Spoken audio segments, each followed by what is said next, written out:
નમસ્તે મિત્રો, આ ખેડૂત માર્કેટ યુટ્યુબ ચેનલમાં તમારું સ્વાગત છે. મિત્રો, માર્ચ મહિનાની શરૂઆતથી જ ગુજરાતના વાતાવરણમાં પલટો આવ્યો છે. ગઈકાલે અનેક વિસ્તારોમાં જોરદાર પવન સાથે ધોધમાર કમોસમી વરસાદ વરસ્યો હતો. રાજ્યના કેટલાક વિસ્તારોમાં કરા પણ પડ્યા હતા. રાજ્યના આવા બદલાયેલા વાતાવરણના કારણે જગતના તાતની ચિંતા વધી છે. તો આજે ગુજરાતનું હવામાન કેવું રહેશે તે અંગેની આજની વરસાદની આગાહી જોઈએ. હવામાન વિભાગે આપેલી માહિતી પ્રમાણે આજે રાજ્યના કેટલાક જિલ્લાઓમાં થંડરસ્ટોર્મ સાથે હળવાથી મધ્યમ વરસાદની આગાહી વ્યક્ત કરવામાં આવી છે.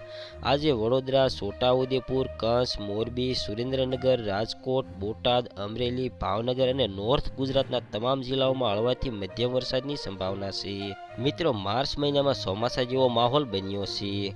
ગુજરાતના ઘણા ભાગોમાં કમોસમી વરસાદ પણ પડ્યો છે. જોકે હવામાન વિભાગના અનુમાન પ્રમાણે માવઠા પછી 2 થી 3 ડિગ્રી તાપમાન ઘટશે. જોકે આજ પછી આગામી 5 દિવસ વાતાવરણ સૂકું રહેશે. ગઈકાલે સાબરકાંઠા જિલ્લાના વડાલી અને પોશીના પંથકમાં કમોસમી વરસાદની સાથે કરા પડ્યા છે. વડાલી શહેર સહિત ગ્રામ્ય પંથકમાં કરા સાથે કમોસમી વરસાદ પડ્યો હતો. બીજી બાજુ વડાલીમાં કમોસમી વરસાદ વરસતા પંથકના ખેડૂતો ચિંતિત બન્યા છે. ખેડૂતોએ વાવણી કરેલ શિયાળુ પાક લેતા સમયે કમોસમી વરસાદ વરસતા નુકસાનની ભીતિ છે. આ ઉપરાંત ગઈકાલે નર્મદામાં પણ કમોસમી વરસાદ વરસ્યો છે. વરસાદ પડતા ખેડૂતોની ચિંતા પણ વધી ગઈ છે. ખેતરમાં ઊભા તૈયાર પાકને નુકસાન થવાની ભીતિ છે. આ ઉપરાંત હવામાન વિભાગની આગાહી અનુસાર પંચમહાલમાં પણ કમોસમી વરસાદ વરસ્યો હતો.